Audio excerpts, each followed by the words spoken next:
Say, what's cracking, YouTube? It's your boy 16 to life, and I'm back like I'm on a parole violation. You're down! Now, for those of y'all that's new to my page, in 1994, I got arrested. I was eventually sentenced to 16 years plus life, and I served 24 years straight in the California prison system. During those times, I accumulated some good stories.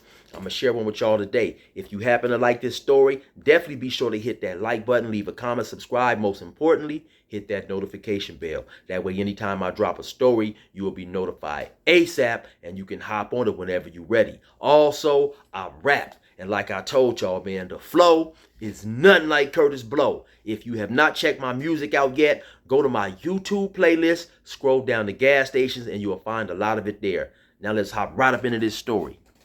Now this story takes place in 2018. After damn near serving 24 years in prison, being incarcerated with a life sentence, I was able to go to the parole board and be given a parole date, which they call it out here in California, being found suitable. So I was found suitable for release upon all my paperwork being cleared and stuff like that. And that normally takes about 120 days. You know, if you go to prison for murder in California, it's going to take 150 days. Now, due to the fact my life sentence came on a attempted murder, I only had to wait 120 days, even though I had took a deal on a murder, which they dropped down to voluntary manslaughter. But like I said, my life sentence I received due to attempted murders, and so that's why I only had to wait 120 days. Now, one of the things that you have to do in order to be found suitable as a lifer when you're in the California prison system, you have to stay out of trouble. They want at least 5 years clean time, and that's counting from the time, you know, before you go to the board to after you're found suitable and you go through that paperwork process. I've seen many people be found suitable, then get a disciplinary infraction, which is known as a 115, and lose their parole date and have to go through the whole process again. I seen one dude be found suitable and he got a 115. I believe it was drug related, and he didn't get out till another 6 or 7 years later. So you definitely have to still stay out of trouble. So okay, this takes place at I'm at a prison which is a level 2 known as CMC West. Now, CMC West is dorm living, and the way it's built is almost like a big old giant, I would say a high school football field, almost like, and it has I believe 8 buildings on it. Now, these buildings initially were army barracks. I think this prison was built like maybe back in the 1950s, somewhere around there, and so where they have the convicts housed at is like a wooden army barracks. So it's real big, and depending on which one you're in, some of them have 40 beds on them, which are single beds, and then the 80-man dorms have their bunk beds. And so the way it's set up is it has like you walk up maybe like 3 or 4 little steps to enter. It's kind of elevated off the ground on these like cement looking blocks or whatever. Like I said, the building is made of wood. It definitely has an old appearance to it. You walk in, it's an linoleum floor, and then so you have like 20 bunk beds on each side of just a continuous straight long walkway. It's a door in the front and a door in the back. Like I said, it almost looks like a little dormitory or maybe army barracks or whatever. Now, as you're walking along that long hallway, there's a room that ventures off to the left. Now, this particular room happened to be the blacks' day room, maybe the blacks and the Asians and stuff like that. Now, in that day room, once again, big old giant room. It had a linoleum floor as well. Some wooden benches were some wooden, like almost little table like benches, were like almost long like tables where you could sit at, maybe 2 people. It had a wooden back on it, and it had 2 big giant windows on up under the TV, and those windows were actually big enough for a person to jump out of. So now if you come out of that day room and you continue to walk back, the showers were going to be to the left at the back of the building, and then also there was another day room to the right, and that day room was of course for the Mexicans and the whites. And then if you come out, you continue walking, you'd go out, there was a bathroom where we would shower, and then there was a shower. Then a little further than that, there was a bathroom where we would go in and wash our clothes, use buckets and stuff like that. And then outside of that, it was a door you could walk out and be behind the door. behind the dormitory, the army barrack type setting or whatever it was. Now this prison was quite unusual because this was a level 2, and all day and all night, actually, those doors stayed open. They never locked the doors, because outside of the doors, of course, it was a electric fence, that housed us and stuff like that. And then you could go to that fence at certain parts of that prison and look and see the freeway, maybe 150, 200 feet away. And if you had somebody driving on that freeway and you knew them, you could clear. In the daytime, you could see clearly enough to recognize their face. This prison, like I said, was unique also in the fact that some people could get out. Some people actually would have their people get out at night and hike up along that trail that was by the freeway or whatever, and come throw. Actually, once again, it's kind of like the fence that was sitting behind me, throw cell phones, tobacco, and weed over the fence. And so, and at night, if you wanted to, I mean, you would get in trouble if you got caught doing it, but you could come out of maybe building 6, walk along the track and go way down there to building 1 or building 2 and visit one of your homeboys or something like that. Because once they counted us and it was time to go to sleep, the guards left. They would come through periodically every 2-3 hours to check on everybody and stuff like that. So anyway, like I said, after being in prison for so long, going to the board, being found suitable, now I'm sitting, I'm chilling, I'm waiting to go home. I'm staying out of the way, I'm missing all the activities that I feel could be problematic. So I'm just chilling out there. In the daytime, I go outside, I work out, I go back later on to the domino table. Me and a few different dudes, we'll sit down, we'll chill, we'll play dominoes all day. And for the most part, that was pretty much it. Of course, now, this particular prison, they had a tennis court, and so I'm out there, I'm getting my tennis on, I'm doing my thing. I told you, one of my buddies that started calling me Arthur Trash, on the tennis court. He said I wasn't no good. So yeah, I'm out there, I'm being Arthur Trash or John Blackenroe. I used to tell people all the time,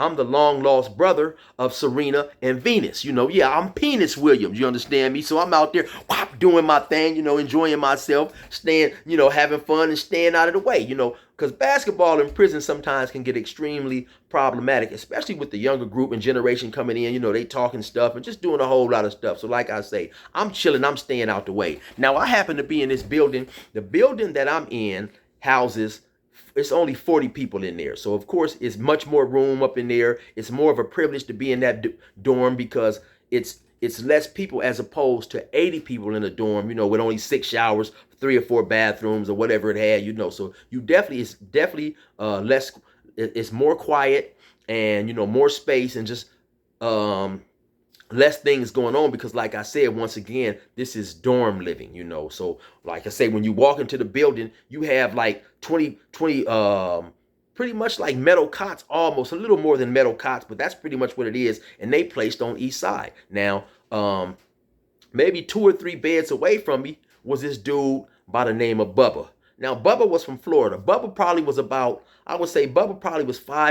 5'11", 225, 230 pounds, big old, he looked every part of the word Bubba, you know what I'm saying? He looked like a big old country bumpkin, you know what I'm saying? Big old cool dude, but yeah, he was, that name, whoever named him Bubba, named him precisely. He still had this down south little accent and stuff like that. Now, for the most part, Bubba was an extremely cool dude. Bubba was cool. It seemed like sometimes he lacked attention, and every now and then other people would be talking, not talking to him, having a conversation among themselves, and Bubba would just open his mouth and jump in the conversation. And outside of that and a few other things, Bubba was a pretty cool dude, So from time to time, and on that particular yard, we also had a snack bar, which was known as a mini canteen, where you could go to the mini canteen, you could buy sodas, ice cream, popcorn, cookies, chips, candy, things like that. So every now and then when Bubba would go to the store, he'd be like, hey, chill, you want your soda or something? You want ice cream or something? I'd be like, oh, you know what, man? Hey, I'll take a soda. So he'd go over there, get me a soda, come back, give me the soda. Next time I'd go over there, I'd ask him if he wants something, stuff like that. And like I said, for the most part, Bubba was cool. But I forget exactly what part of Florida he was from, but he had been out in LA, maybe, 15, 20 years, had messed around and got caught up in some trouble. And now Bubba's locked up doing time, and so I said Bubba stayed like 2 or 3 bunks away from me. So, of course, at night, sometimes we would be chopping it up, or when we had to count and sit on our beds, we'd be chopping it up, talking and stuff like that, right? So, for the most part, me and Bubba was cool. Then Bubba, every now and then, he'd come out there to the domino table, play dominoes as well. So now fast forward, right? I have went to the board. I got my date. Now, when you have life in California, you know, even if you had life with parole, there was one point in time where the governor was systematically denying everybody when they went to the parole board. So even though by 2018 they had started letting many lifers out, it still was a big deal when someone who had life went to the board and was found suitable,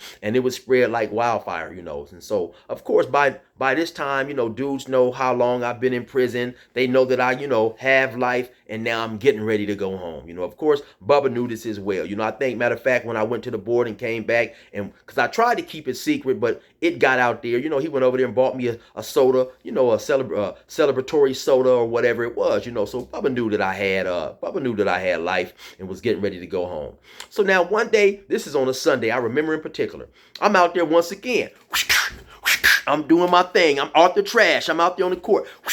John Blackenroy, whatever y'all want to call me. I'm out there. I'm getting it. You know, I'm doing my thing. I'm out there. I'm having fun. You know, playing a little tennis. Now, you know, this is the penitentiary. You know what I'm saying? You got a bunch of dudes who want to be comedians. One of my pet peeves when I'm out there playing tennis, if a dude who didn't know me, now if you knew me, it was maybe cool, because when you joke with somebody in prison, see, it's a fine line. And that's what I learned about being in prison, because I'm a big jokester myself. But you can't joke with everybody. You know, you may joke with a dude 3-4 months straight, and this dude don't have a problem with it. Maybe the next time you go to joke with him, maybe his mother has passed. Maybe his girlfriend has ran off. You know, who knows? He's in a bad mood. And so you have very few people who are the same day in and day out, for the most part. And I'm one of those people. I'm even keeled. My attitude, you know, I'm not temperamental. I'm not a wish-washy type of dude. You know, I'm the same way all the time. If I'm stressing and I got a problem, I'm gonna stay in the cell till it's over. I'm not supposed to come out and impose my problems on another individual. But everybody is not like that. And so through the course of time, I learned that, you know, you have to be real selective and know a person quite well to go to joking with a person, right? So back to what I was saying, my pet peeve is when I'm out there playing tennis, I'm doing my thing, and dudes who don't know me, they'll come and standing around and watch for a minute, and then, you know, when I'm hitting the ball, they be like, ah! Every time I hit the ball, they in the background, ah! Doing this whole type of stuff. You know, I hit the ball, ah! Making all this old type of noise, you know what I'm saying? And so I would immediately check them quick about that stuff. Hey, homie, listen, man, look, don't play with me. If you want some soft shit in your hand, and squeeze it, you know, because when the dudes go to playing with you in a way that seems potentially, for lack of a better word, potentially feminine or whatever, then the next day they're taking it a little further. People who are watching, you know, okay, this dude, you can play with this dude. So, you know, I learned that you have to check that and nip that in the bud immediately. Let them dudes know, listen, man, I'm not nothing to play with, you know. That was one of my pet peeves, right? And so, and I think that if I was playing tennis on the street, a person doing that, it probably wouldn't bother me nearly as much. But knowing that I'm in prison and I'm hyper vigilant to anything that I can feel is potentially threatening to me, my character, or whatever, you have to get on that. You know what I'm saying? And so, simple and cut. That's how it is, you know. Especially if I'm on the tennis court playing tennis, I'm minding my business. So like I say, fast forward, I'm out there, I'm John Blackenroy, you know, I'm Penis Williams, whatever. I'm doing my thing, right? So, I go, my boy Dewey from Bakersfield, he out there, he watching me, or he walked by or whatever, you know. So later on, I go up in the building. Just so happened, me and Dewey, we're in the same building. So now they in there watching, it's a Sunday, so they're in there, they're watching football, of course. You know, you got a lot of people in prison, big football fans or whatever. So I'm really not much of a football fan, but when you in prison, and especially when you're in like a dorm type setting, there's not a whole lot to do sometimes. You know, I kind of prefer being in the cell, because when I'm tired of being on the yard or doing whatever, I can retreat to the cell and get me some solitude. It was nowhere to do that in a dorm type setting. So even though I wasn't a big football fan or even a fan of watching the TV much, every now and then I would just go sit in the TV room, you know, and kick back and relax or whatever. So now as I enter the TV room, you know, it's a few dudes up in there, Dewey's up in there, Bubba is up in there, a few other dudes, right? So I sit down, so we watching the game or whatever. Now it comes to a commercial. So Dewey was my next door neighbor in that building. We slept right next door to each other in the same pod, same section, right next. He was right next to me. So me and Dewey had became real cool, right? So Dewey was like, "Hey, Chill, what's up, man? What happened? How'd your tennis match go? Did you win out there, Chill? I saw you out there, Chill." I said, "Oh yeah, man, I did my stuff," or whatever I said. Now all of a sudden, Bubba pipes up. "Oh man, he ain't no tennis player. Chill's a ballerina." So now I'm thinking to myself, okay, like where the hell did all this come from, right? So where is this? I don't associate with Bubba on that note. I don't laugh, I don't clown with him like that because, like I say, everybody is not capable of taking a joke and laughing it off. Some people be working with feelings or whatever. So the first time he said, "I don't even bite," So I'm talking to Dewey. Dewey was asking me, who I was playing or if we was playing doubles or whatever.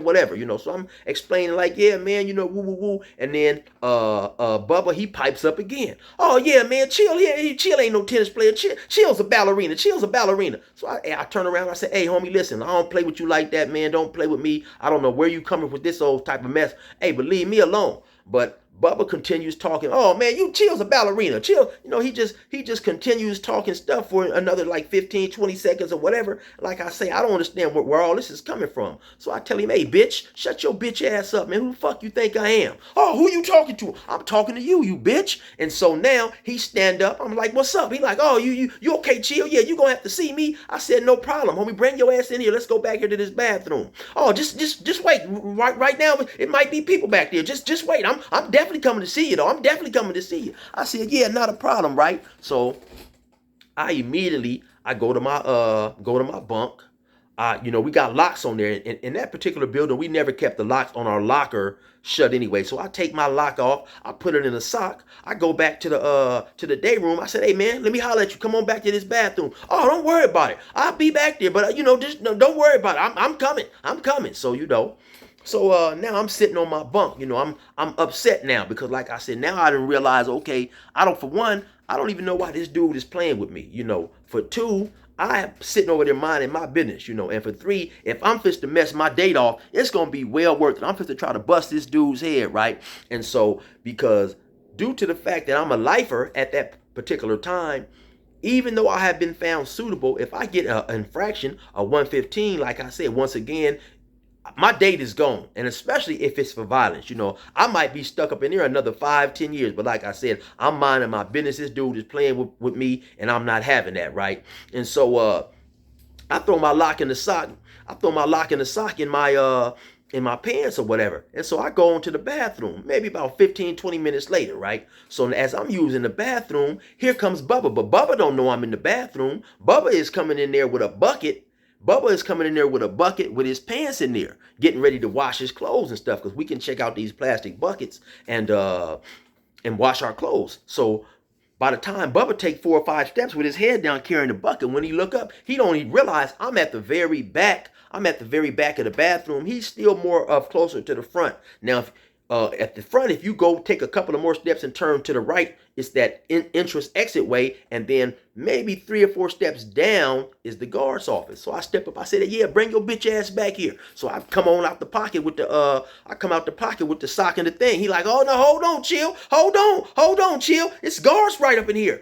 Now I can't see if it's a guard up in there or not. He said, "Oh yeah, the guards is up in there. Hold on, just hold on, Chill." So now he walk on up out of there. He walk out and go back to his bunk and go sit down. So now I come up out of there. I look around. I don't see no guard. You know what I'm saying? So now he goes and he sit down and stuff. So I'm looking around and he doing his head like this, like basically like, "Yeah, okay." So I said, I'm thinking to myself now, now that due to the fact that, like I said, this is dorm living, I'm not fit to go to sleep now with this dude 2 or 3 bunks away. Now it's on, because now I cannot be comfortable around this dude, right? So I don't know if you guys remember the story that I told maybe about 2 or 3 months ago. It was called Too Hard for the Yard, when old Buster ass D, who used to talk a whole lot of shit or whatever, and all of a sudden got knocked out. He didn't want to bust a grape. He got into it and with a dude, and at the time, I named that dude in the story Duck, even though that wasn't his real name. I knew Duck from Ironwood. Duck was a well-known knife maker, you know what I'm saying? And when I pulled up and seen Duck, when I first got to this 2 yard west yard, Ducks, he saw me, he said, hey, chill, you know, I'm still doing my thing, man. Anytime you need a knife, come get at me, I got you. I said, okay, cool, right? So this is before the incident when he knocked out old Buster ass D, right? And so anyway, I go outside to the yard, I go up to his building. I go to the side of his building, like I told you, they got those big windows by the TV room, and I tell somebody, hey man, go get Duck. Tell Duck I'm out here. So he come out there like, hey, what's going on, loved one? I said, hey Duck, you know, I pulled him to the side. I said, hey man, I got into it with somebody, man. I need me one of them things. Duck was a lifer as well. So he said, oh, don't trip, man. I got you. Give me a couple minutes. So he runs in there.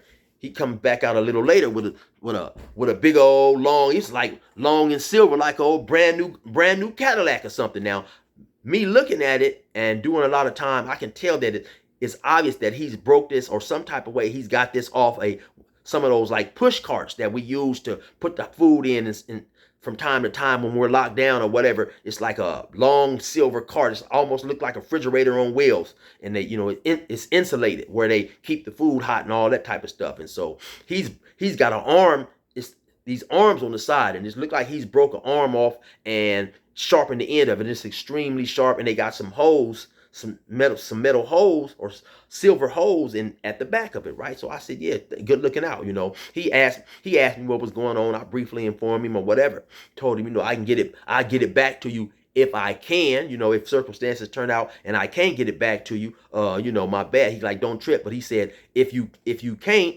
give it to it, and if you get an opportunity, give it to, and I forget exactly who he told me to give it to at that point in time, right? So I said, okay, right? So now I go back to my building. I go in my locker. I got some extra sheets in my locker, so I get my razor. I cut the razors. I cut the sheets up with the razors, and so I make me basically like a pretty thick long string.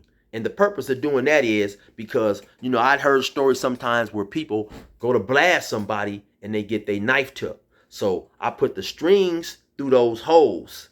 Then I wrap the knife around my wrist. So that way, okay, so I tie the strings. I put the strings through the holes. I tie a loop in them, and then I wrap the string around my wrist. So now where it's pretty much connected to my wrist. Then I go put on a long sleeve tank top, right? And so now by this time it's probably been about, or excuse me, I put on a long sleeve sweatshirt. Now by this time it's probably been about, I don't know, 30-40 minutes, right? So now when I go back in there, I'm looking around now for Bubba, because for the most part those dorms are always empty. You know, the guards will come in every now and then or whatever. But so I'm looking around for Bubba, right? So I go into the black TV room, and sure enough, he's sitting in there at the very front on the bench, sitting right next to the window. So now I come up in there, my boy Dewey and a couple of other dudes is sitting up in there. So I tell Dewey, hey, excuse me, homie, I got some business I got to handle. So Dewey jumped up. He said, hey, chill, what's going on, man? What's going on, you know? I said, man, don't trip, man. This motherfucker was talking shit.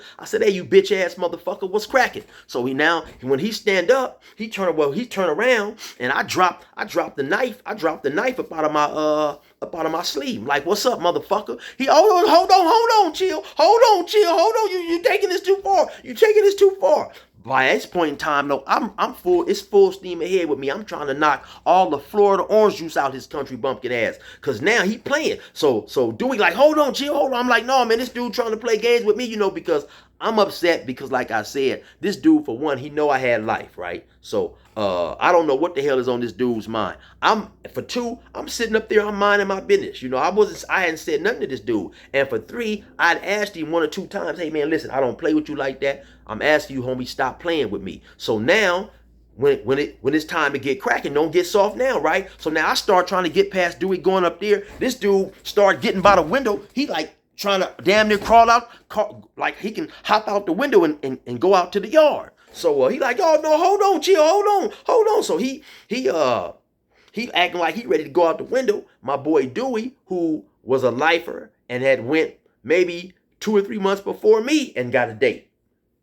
So he telling me, hey, chill, man, kick back, you know, or whatever. At this point, I'm hot though, you know. So So he calmed me down, you know what I'm saying? I go outside, I'm sitting on the bench now, like I said, Bubba has jumped out the window and he went off somewhere. So now, maybe about 5 minutes later, I see Bubba coming up with a dude by the name of Bobo. Now, Bobo was an older dude, probably in his mid-50s. Bobo was from Hoover. Now, me and Bobo had a real good rapport because we used to be playing dominoes in the morning a lot. Bobo would come over there and play dominoes, right? So he walking, him and Bubba coming up there. So I asked him, I said, "What's up, man? Niggas, what you go get him for? Is you from Florida, Hoover or something? What the fuck you go get him for?" And Bubba said, "Hey, chill, come in, man. Let me holler at you, homie. Let me holler at you." So me and Bubba, we walk up the track a little bit, and he asked me what's going on. He said, I told him, I said, "Hey, man, I'm sitting there minding my business." I run the story down to him. This dude get all in my business. I tell him to leave me alone. He still go to talking stuff. And he said, "Man, yeah, I be telling him about that, man. I be telling Bubba about that, man. He got that bad where he hopping people's business, man. I'm gonna talk to him about that." So I explain everything situation. And I tell him, "Man, listen, I'm not playing, this dude need to leave me the fuck alone, man. Cause he said, "Well, chill, man, you just got a date, man. Woo, woo, woo." I said, "Yeah," and that's what I'm trying to explain to old boy. And so he said, "Hey, look, chill." He said, "Man, the dude is shook up. The dude don't want no problem, man. He just want to know if everything is cool." And like I said, at this point in time now, to me, I'm really ready to go because now I didn't overplayed my hand, right? I didn't showed this dude that I got this weapon, and now I'm not comfortable in laying down knowing this dude can wake up at 2 or 3 in the morning and bust my head, right? So I tell him, "Hey, listen, this dude brought all this stuff on himself, man, and I'm not playing no game." He said, "Well, listen, chill. As a favor to me, man, y'all squash that stuff. Woo, woo, woo. I'm gonna talk to him, tell him he need to mind his business and woo, woo. Just talk to him, chill, and tell him, it's okay." So now it come to find out, this dude is talking all tough. This dude is talking like he got the hands of Mike Tyson, but he got the heart of Cicely Tyson. You know what I'm saying? So I go over there. I say, "Man, what's up?" He said, "Look, chill. This dude is stumbling and bumbling so much. This dude can't even talk. Look, chill. I didn't mean chill. I didn't mean no harm, chill. I'm just playing." I said, "Listen, man, you over there messing with me and fucking with me, man. I told you to leave me the hell alone. You already know. I'm just trying to stay out of trouble and get up out of here, man. But if you want problems, you can." He said, "Man, chill, man. I'm a Christian brother myself, chill, and I'm trying to do the same thing you trying to do." This dude had never stuttered once before in his life in talking to me. Now this dude is stumbling and mumbling. His lips is quivering. This dude is scared. His hands is shaking and all that type of stuff because he knew I was serious. I said, "Well, hey, listen, man. Leave me the fuck alone, and I'm going to leave you alone, man, because I'm not playing. If I have to fuck my date off, it's going to be worth it. I'm going to try to kill your motherfucking ass." This is what I tell the dude face to face, right? And he said, "Hey, man, look, man, chill. Me and you always been cool and chill. I was just joking." So I said, "Okay, homie, well, just leave me alone, man." And that was that. So now, looking back on the situation, and even immediately after that, man, I was a little bit disappointed in myself that I had been willing to sacrifice and jeopardize so much. But my whole theory was, you can't make it home until you make it home, And if I'm sitting up in there minding my business, and it's only so much I'm gonna allow another individual to do to me, especially when I ask this dude as a man to leave me alone. But now, like I say, thinking about it now, man, had I stabbed that dude, it's highly likely that I would still be sitting in prison today. Because when you go to prison in California as a lifer for violence, they definitely frown on more violence, and then I'm sure the parole board would have said something along the lines of, "You came in here, you said you had skills to manage your anger and all this type of stuff, and then you turn right around after getting a date, you turn right around and you stab somebody, so it definitely would have been ugly for me." But anyway, once again, shout out to my boy Dewey from Bakersfield. He was my accountability partner, so he held me accountable, man, talked me out of it, calmed me down. And he was there a couple of times too, man. I might tell y'all a story, man. I get into it with a cat, man. We used to call him TV Stevie, man. And this dude used to love to hog the TV, man. And Dewey was right there, and that was another situation. But anyway, man, y'all already know what it is, man. It's your boy 16 to life. Resume normal program.